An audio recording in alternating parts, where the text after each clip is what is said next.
Hello everyone, I have a new story for you, and our story is called Baby Bird Rescue.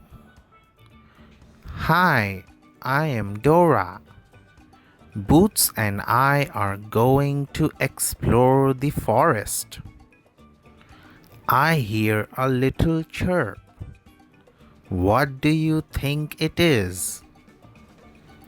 We found a baby bird. Maybe she needs our help. What should we do first? Are you hurt, baby bird? Baby bird says no. She is looking for her mother. Baby bird must be lost. Baby bird wants to return home to her mother. Where could her mother be? We can search for her. Baby bird chirps. She is thirsty. Let's get her water from the spring. Now, where can we find baby bird's mother?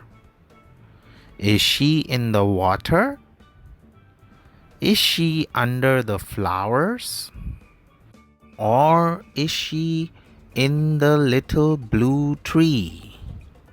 Yes, she is in the little blue tree. We did it. Here is baby bird's nest. And here are her mother, her brother, and her sister. They are so happy to see her. Good work. Baby bird is back home. Hope you enjoy the story. Bye bye.